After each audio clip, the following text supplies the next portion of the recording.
Hello बच्चों, चलिए अपने प्रश्न को पढ़ते हैं। इसमें लिखा है संलग्न चित्र 2.43 में एक समान वैद्युत क्षेत्र E बराबर 10 वोल्ट प्रति मीटर दर्शाया गया है। ज्ञात कीजिए VA माइनस VD।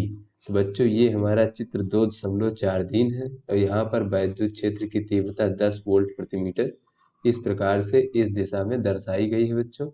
और यहाँ पर हमसे VA ऋण VD पूछा जा रहा है, अर्थात बच्चों A बिंदु और बी बिंदु के बीच में विभव में अंतर हमसे पूछा जा रहा है। तो चलिए बच्चों सबसे पहले इस प्रश्न की मूल अवधारणा देख लेते हैं। तो बच्चों जो कोई भी हमारा एक समान वैद्युत क्षेत्र होता है, तो एक समान वैद्युत क्षेत्र कुछ इस प्रकार से होता है जिसमें जो वैद्युत बल रेखाएं होती हैं वो परस्पर समांतर होती हैं। तो यहाँ बच्चों मान लीजिए ये हमारा कोई एक समान वैद्युत क्षेत्र है और बच्चों जो वैद्युत क्षेत्र की तीव्रता का परिमाण होता है वो दूरी के सापेक्ष विभव परिवर्तन की ऋणात्मक दर होती है। तो बच्चों दूरी के सापेक्ष विभव परिवर्तन की दर को हम लोग वैद्युत क्षेत्र की तीव्रता का परिमाण कहते हैं बच्चों। और ये ऋण चिन्ह ये दिखाता है कि वैद्युत क्षेत्र की दिशा में बढ़ने पर विभव का मान घटता है।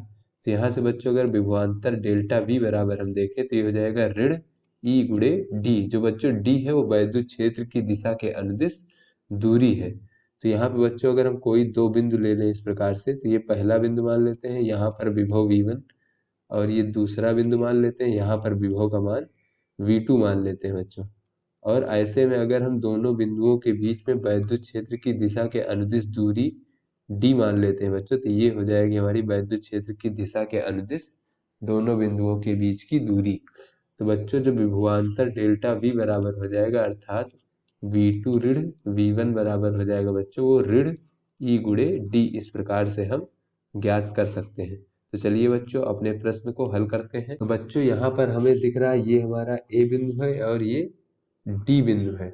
तो बच्चों इन दोनों के बीच में अगर हम दूरी देखें वैद्युत क्षेत्र की दिशा के अनुदिश, तो बच्चों ये दोनों बिंदु हमारे इस प्रकार से वैद्युत क्षेत्र की दिशा के अभिलंबवत है। इस प्रकार से बच्चों इनके बीच की दूरी जो है वो इससे अभिलंबवत है, ये हमारी वैद्युत क्षेत्र की दिशा है।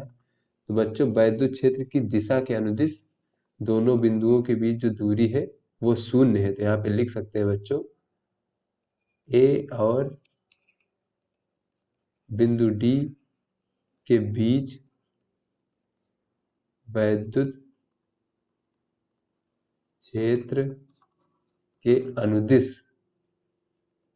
अनुदिश जो दूरी है बच्चों दोनों बिंदुओं की वो शून्य है। बच्चों यहाँ से हमें पता चला कि D का मान शून्य है। तो ऐसे में बच्चों अगर हम विभवांतर डेल्टा V बराबर देखें VA ऋण VD बराबर बच्चों ऋण E गुणे D। तो बच्चों यहाँ से अगर हम VA ऋण VD देखें बच्चों, तो यहाँ से अगर हम D का मान शून्य रख दें तो इसका मान हमें 0 वोल्ट प्राप्त हो जाएगा। तो बच्चों इस प्रकार से हमें VA माइनस VD बराबर 0 वोल्ट प्राप्त हो गया। तो आशा करते हैं बच्चों ये आपको समझ में आ गया होगा। धन्यवाद।